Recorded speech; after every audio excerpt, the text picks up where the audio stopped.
Já aproveito sua presença aqui nos nossos estúdios, porque nós temos muitas informações, muitas notícias do Legislativo, do que acontece na Câmara de Campinas. Ontem foi dia de reunião ordinária, então hora de repercutir. A gente começa com a votação do refis da CETEC. Isso mesmo, muito esperado, principalmente pelos permissionários aí que trabalham aí na cidade. Olha só, o projeto de lei, ele dará condições especiais de pagamento à vistas ou em parcelas de créditos não tributários vencidos junto à CETEC, concedendo descontos escalonados em multas e juros, dependendo do número de parcelas escolhidas pelo contribuinte. A proposta é de autoria do Executivo, mas atende a uma das sugestões feitas por uma comissão especial de estudos aqui da Câmara Municipal, relativa à permissão e concessão de uso do solo. O vereador Carlinhos Camelô, que foi o relator dessa comissão, fala da importância da proposta. Durante a pandemia, no período da pandemia, até mesmo antes da pandemia, que as pessoas tinham dificuldade de pagar aquela permissão do uso do solo público, durante a pandemia, eles não conseguiram pagar. E hoje, um exemplo, eu vou citar para você, a pessoa paga R$800. E aí ela tem o atrasado, se ela junta dá 1.600. E o refins vai fazer com que essas pessoas consigam colocar sua vida em dia. Regularize os que estão atrasados, faça ali em vários, até em 60 vezes. Durante a pandemia também tira juro até de 100%. Então isso é muito importante. Um outro projeto do Executivo, este aprovado em primeira discussão, reduz as alíquotas de IPTU para imóveis prediais de uso predominantemente não residencial e caracterizados como galpão industrial e logístico.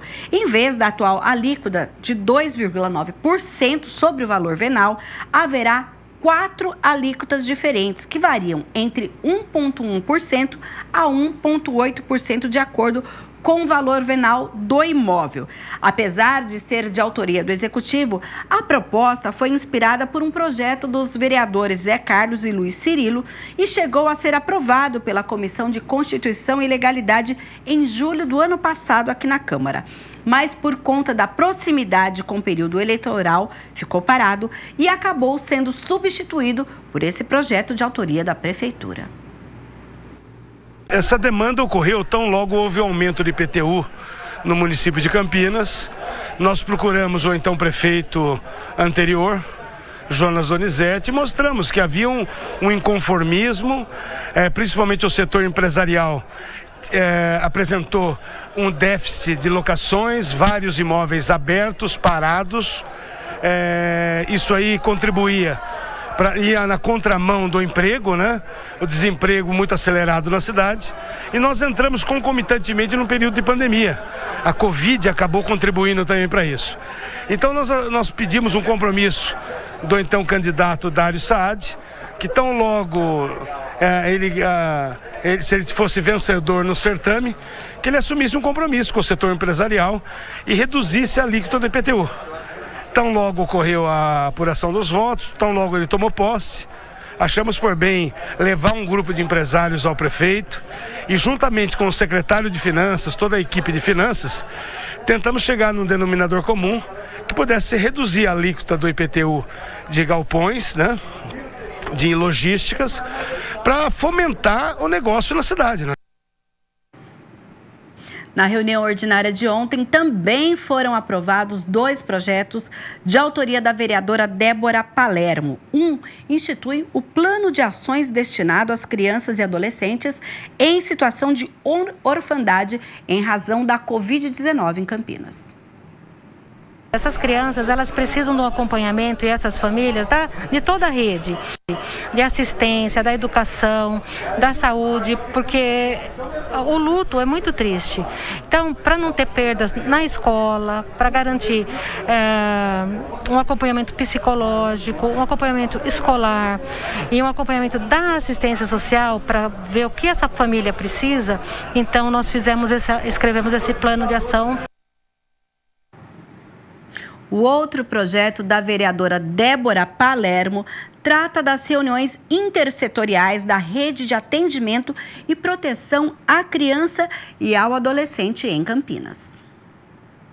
Essas reuniões, elas já são previstas no Estatuto da Criança e do Adolescente, né? Que os entes têm que se conversar, a rede de atenção à criança e adolescente tem que, em conjunto, definir estratégias de proteção, promoção e bem-estar de toda criança e adolescente, principalmente em risco e vulnerabilidade.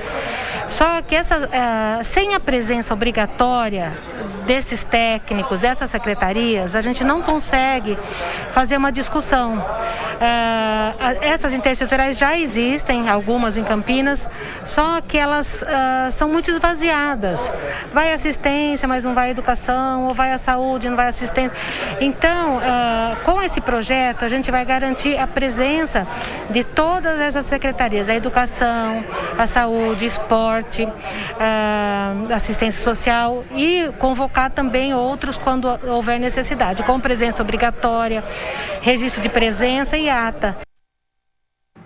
Também foi aprovado em primeira discussão o projeto de autoria do vereador Nelson Osseri, que obriga que as reuniões do Conselho de Regulação e Controle Social, que decidem pelo aumento ou não do valor da tarifa de água na cidade, a serem realizadas em local e horário que permitam ampla participação popular. Além disso, as datas dos encontros deverão ser publicadas no Diário Oficial do município com pelo menos 3 dias de antecedência. Nós sabemos que o conselho, que é criado por determinação da Bacia PCJ, ela vem com uma determinação para reajustar a taxa da água. E poucas pessoas ficam sabendo, a não ser, na verdade, os conselheiros. Então é algo que eu peço transparência e que possa ser debatido com a participação popular, seja na própria Sanasa, seja no plenário da Câmara, seja no Salão Vermelho, na Sala Azul, mas que tenha também a participação popular. De que forma? Seja noticiado através do próprio Diário Oficial, e assim a participação popular com certeza vai entender esses reajustes que ocorrem. Lembrando que os projetos que foram aprovados em primeira discussão precisam passar por um segundo turno de votação e, se aprovados, aí serão encaminhados à Prefeitura. Já o projeto do refis da CETEC, que foi aprovado em segunda discussão, segue para a sanção do prefeito. E, Mina Abreu, além da reunião ordinária de número 23, que você pode acompanhar através do YouTube para você que perdeu ou quiser rever, ontem nós tivemos muitas reuniões de comissões. A gente começa, então, pela manhã. Isso, logo cedo a gente teve a reunião da Comissão da Criança e do Adolescente e Juventude aqui da Câmara, que discutiu as políticas públicas para os órfãos da Covid-19.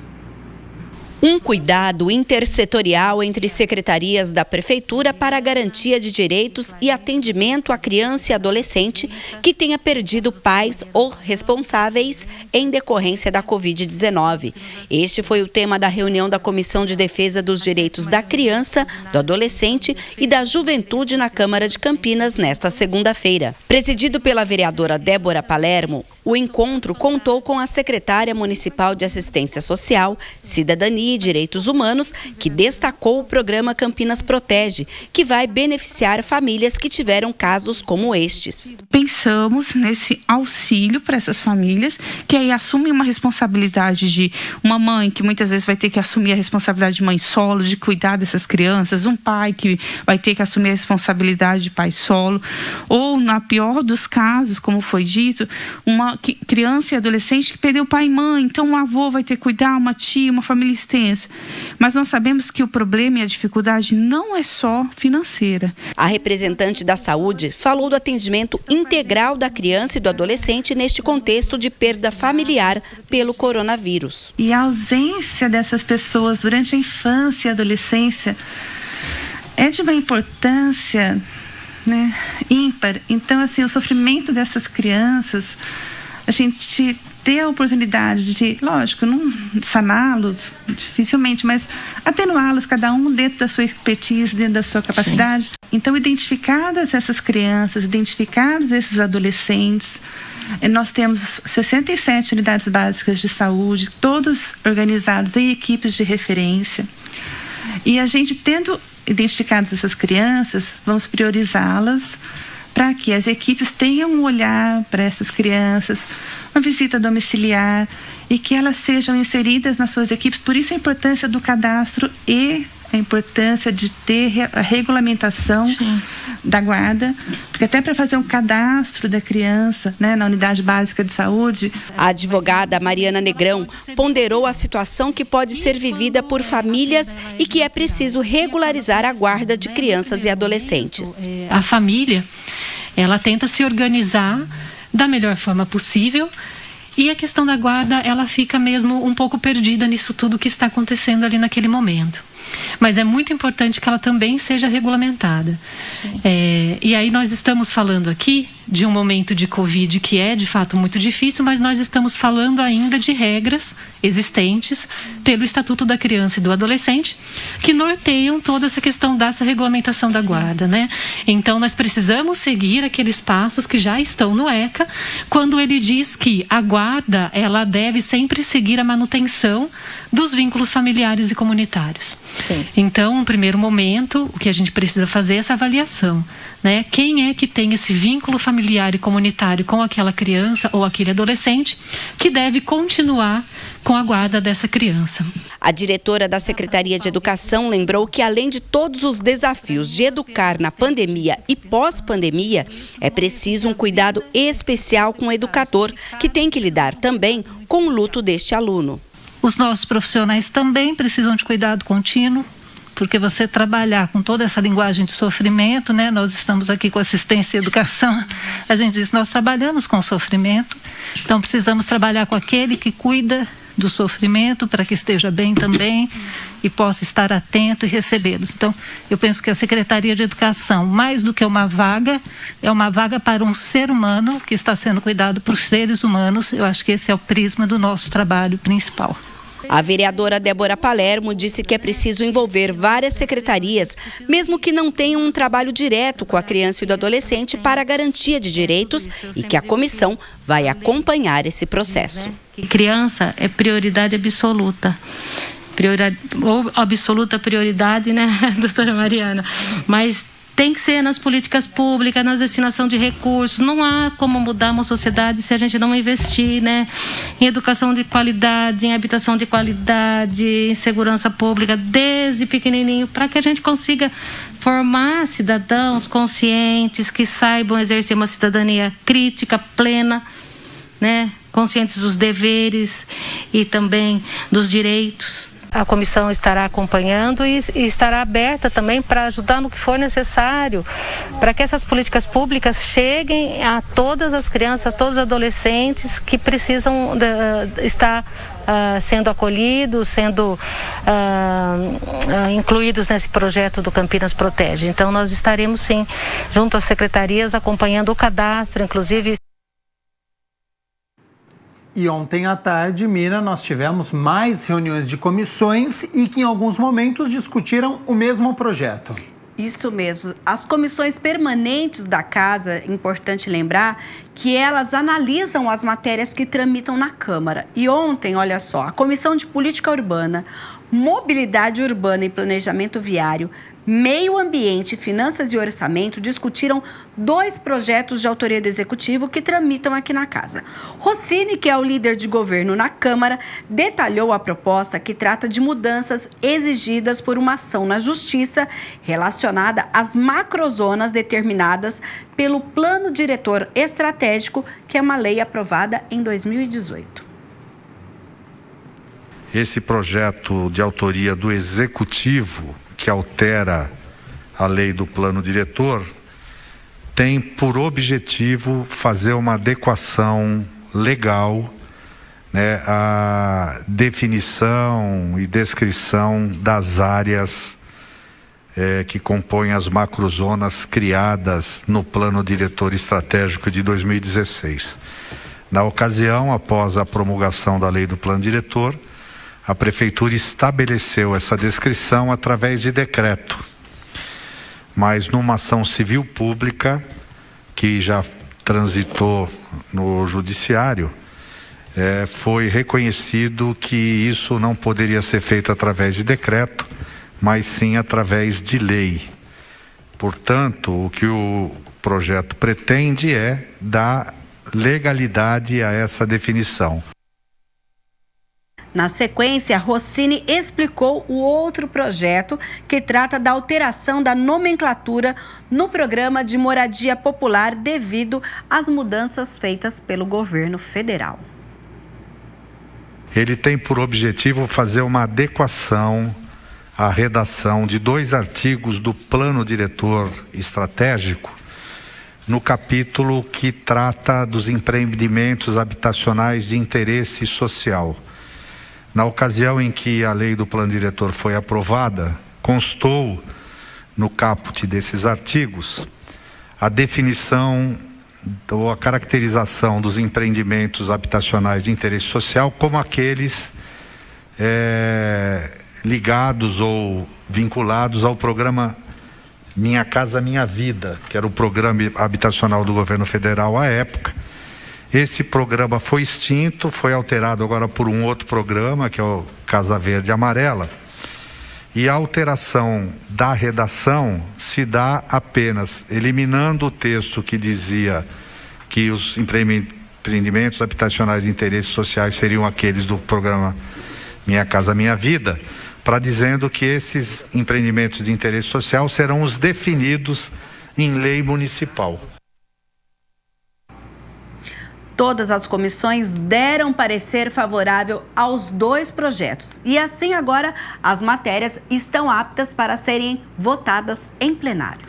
E Mirna Abreu, quem se reuniu também na tarde desta segunda-feira foi a Comissão Permanente de Cultura. Uma reunião temática, Gabriel, que discutiu a situação das casas de cultura de Campinas.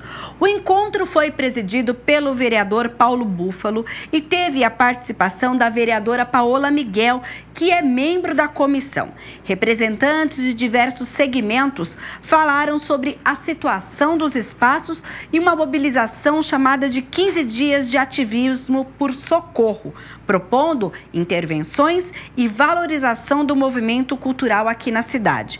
Ao final, o presidente falou dos problemas e os encaminhamentos que serão feitos pela comissão. Mas já começamos a perceber questões comuns a elas, como, por exemplo, essa questão da manutenção das próprias casas, das estruturas administrativas, né? Então, isso requer que o poder público tenha política vislumbrando financiamento dessas estruturas, né? Uma certa previsão no organograma da própria secretaria, para que haja profissionais que toquem cotidianamente essas casas de cultura e também que haja uma leitura, né, dessa diversidade, a pluralidade a partir do território, pensarmos estruturas das casas e também como contemplá-las nas leis aqui de planejamento orçamentário da cidade. E Mirna Abreu, a gente teve mais deliberação de projetos em outras comissões. Uma delas é a Comissão de Defesa do Consumidor. E quem traz as informações é Viviane Novaes. A segunda reunião extraordinária da Comissão de Economia e Defesa dos Direitos do Consumidor foi presidida pelo vereador Luiz Cirilo, que comentou o primeiro item da pauta de autoria do vereador Paulo Búfalo, que foi aprovado. Trata-se de projeto de lei ordinária de alteração da redação do dispositivo de lei municipal 14.789 de 2014, que dispõe sobre o atendimento prioritário do município de Campinas. E sua justificativa. Senhor presidente, este relator tem a convicção de que a proposta deste vereador é revestida de mérito, pois tem o fito de atingir maior abrangência em prol do consumidor especial, pois existem muitos cidadãos que, embora não aparentam, são portadoras de outras deficiências incapacitantes. O segundo projeto também foi aprovado. É de autoria do presidente da Câmara, o vereador Zé Carlos, que revoga a lei que dispõe sobre o atendimento das exigências previstas em leis municipais pelos estabelecimentos comerciais varejistas e de prestação de serviços no âmbito da cidade. Por último, foi discutido o projeto de lei ordinária do Executivo, que obriga as agências bancárias a manter guarda-volumes, além de adequar as agências para atendimento a deficientes visuais. Com 3 votos favoráveis, o projeto está aprovado na Comissão de Economia e Defesa dos Direitos do Consumidor. A Comissão de Finanças e Orçamento também se reuniu e analisou propostas que tramitam aqui na Casa com parecer favorável. Participaram da 7ª reunião ordinária da Comissão de Finanças e Orçamento os vereadores Marrom Cunha, Cecílio Santos e Juscelino da Barbarense, presidente do grupo. Eles discutiram e votaram o projeto de autoria da mesa da Câmara, que acresce à Resolução número 886 de 2014, dispositivos referentes à Escola do Legislativo de Campinas. Em seguida, foi a vez do projeto de lei complementar do Executivo ser votado. O PLC trata sobre o exercício do comércio em instalações removíveis, que foi aprovado. Depois, os integrantes da comissão aprovaram o projeto do vereador Professor Alberto, que altera a lei que cria o selo Amigos da Cultura. Então, esses projetos que passaram pelas comissões de mérito agora também estão aptos a serem analisados em segunda discussão pelo plenário da Câmara de Campinas. Mirna Abreu, é hora de nós falarmos sobre aqueles projetos que são aprovados em primeira e segunda discussão no Legislativo e que é aprovado também pelo Executivo. Por isso, Campinas, a partir da última semana, proíbe a comercialização de cabos de cobre, tampas de inspeção e grades de bueiros em desmanches.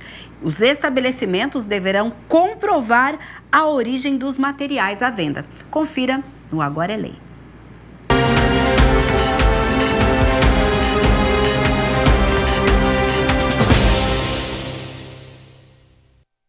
É proibido a compra e venda em Campinas de cabos de cobre e de tampas e grades de inspeção e proteção utilizadas em próprios públicos e também a comercialização de peças que possam ser oriundas de furto de túmulo de cemitério, tais como adornos e estátuas de bronze. A Lei Complementar 313 de 21 de outubro de 2021, de autoria do presidente da Câmara, o vereador Zé Carlos, altera a Lei de 2009, que trata das atividades dedicadas à operação de desmanche, compra e venda de sucatas e de peças novas e usadas de veículos. A medida já vale desde o dia 22 de outubro e tem o objetivo de coibir a venda desses materiais quando forem fruto de roubo e furtos. Na cidade de Campinas, como um todo, está havendo muito roubo de fios, de cabos, entre outros, tampa de bueiro, tampa de inspeção da Sanasa, entre tantas outras coisas que do poder público. O autor da proposta lembra das sanções impostas pela nova lei aos estabelecimentos que não conseguirem comprovar a origem dos materiais. Os estabelecimentos que tiverem com esses produtos ilícitos, furto de roubo ou coisa parecida, e não tiver a comprovação que ele foi adquirido licitamente, ele sofrerá sanção até do fechamento do estabelecimento, porque ninguém aguenta mais tanto furto de materiais de extrema necessidade aqui na nossa cidade.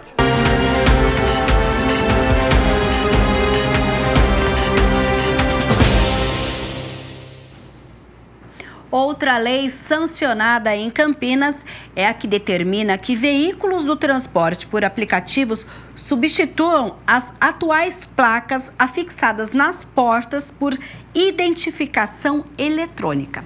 Confira.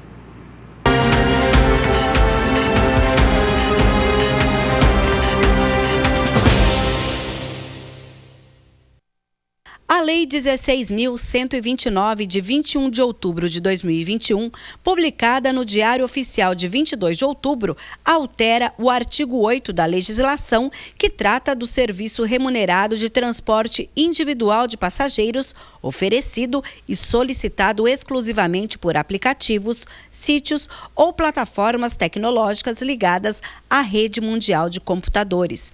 A lei, de autoria do vereador Nelson Ossiri, determina a troca dos atuais selos que ficam do lado de fora das portas dos veículos por adesivos no para-brisa visíveis externamente com leitor de QR Code ou similar para leitura pelos agentes da INDEC. O parlamentar lembra que existe uma questão de segurança envolvida.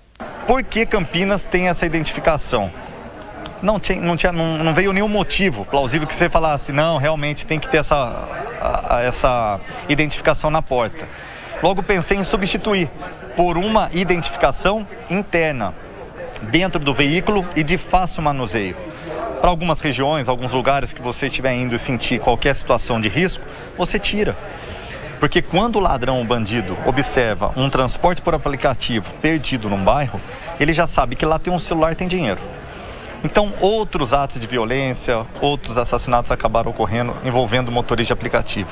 Pela nova lei, o QR Code ou similar deve conter o nome e foto do autorizado, número de certificado de autorização, a placa, marca e modelo do veículo, datas de outorga, emissão e renovação do certificado de autorização, tudo de forma eletrônica. O nome já diz tudo, transporte por aplicativo. Tudo que você precisa saber do veículo está no aplicativo.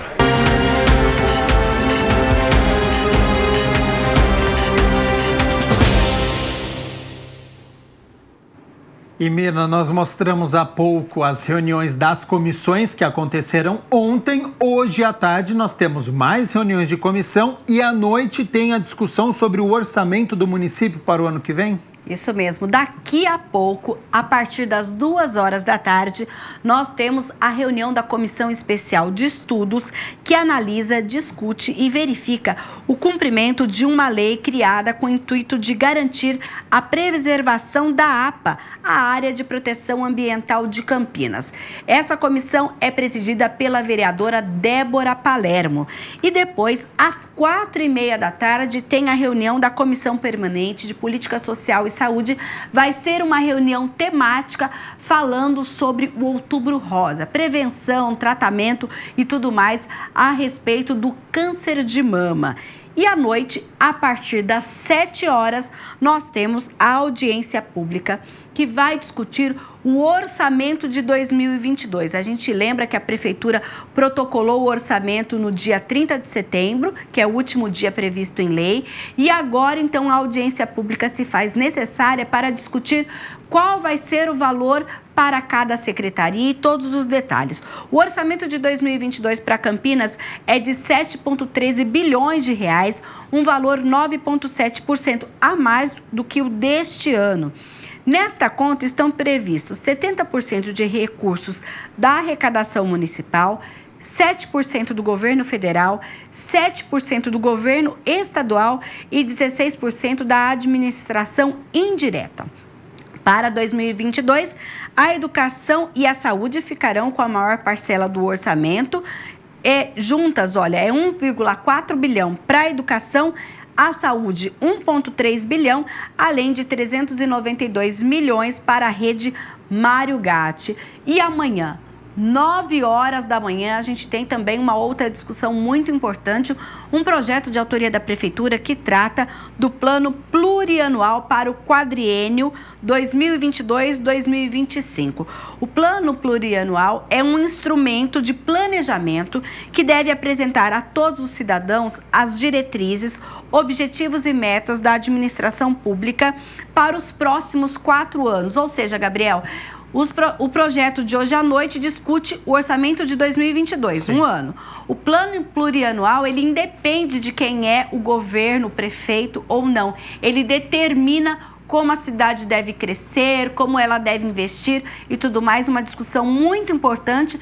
Lembrando que, de acordo com o último ato da mesa, quem quiser participar presencialmente pode vir até a Avenida Engenheiro Roberto Mangi, número 66, que é a entrada do plenário. A gente está com a capacidade de 50%, mas também pode conferir através da TV Câmara Campinas.